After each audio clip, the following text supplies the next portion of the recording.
While death is typically treated with a joyless outlook in Western culture, the complete opposite is true for Indonesia's Toraja people. For them, death is not something to dread and avoid, but a central part of living that involves honoring the deceased with the utmost care to aid their passage into the afterlife.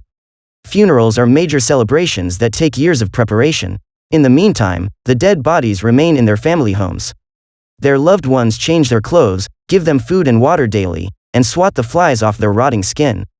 Let's take a closer look at this fascinating ritual. Who are the Toraja? The Toraja people number in the hundreds of thousands, and are indigenous to the South Sulawesi region of Indonesia, at the geographical center of the country's sprawling archipelago. The area is mountainous and tropical, experiencing high temperatures and heavy rainfall nearly every day.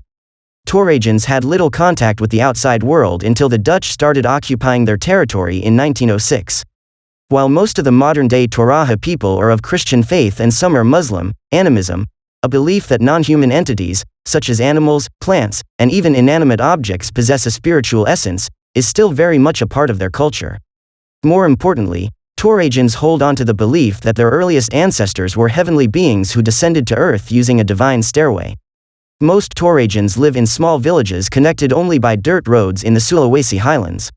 The villages are known for their distinct houses known as tongkonan. The buildings sit high on stilts with sweeping saddleback roofs and ornate carvings.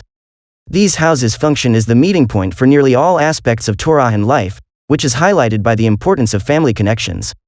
From governmental affairs to weddings and religious ceremonies, the tongkonan is the focal point of tradition in Toraja culture. What truly sets Torajans apart, however, is their unique treatment of the dead. It wouldn't be an overstatement to say that death is the central concern for the Toraja people and that funerals take precedence over nearly every other familial event. When a family member dies, he or she is still cared for until a funeral can be given, often for weeks or even years after death. During this time, the deceased isn't believed to be dead but referred to as Makua, a sick person. They are given food and water regularly and are still very much a part of their family's daily life. The idea of not just keeping, but caring for, a corpse in your household for weeks and potentially years might seem unthinkable for most people, especially Westerners. But in Torajan culture, it's commonplace. In the time between a person's death and their burial, verses from the Bible are read daily, while the corpse is preserved, and eventually mummified, with a solution of formaldehyde and water. It's only when a suitable amount of money has been raised and every relative has been contacted that the family begins funeral and burial preparations. A funeral is viewed as a showing of status for Torajan families. It's such a costly and important affair that people often go into debt to provide a proper funeral for their loved ones. A man may even put off taking a wife if he knows that his would-be bride has a relative who may die soon. A low-caste Torajan often pays $50,000 for a funeral, while a higher caste family can spend as much as $500,000. The funeral itself, called Rambu Solo, is a monumental event involving the entire village, and usually happens in August or September each year. It can take anywhere from a few days to several weeks depending on the importance of the individual. The funeral festivities include prayers, dancing, singing, mourning, sacrifice of water buffalo, and even cockfights.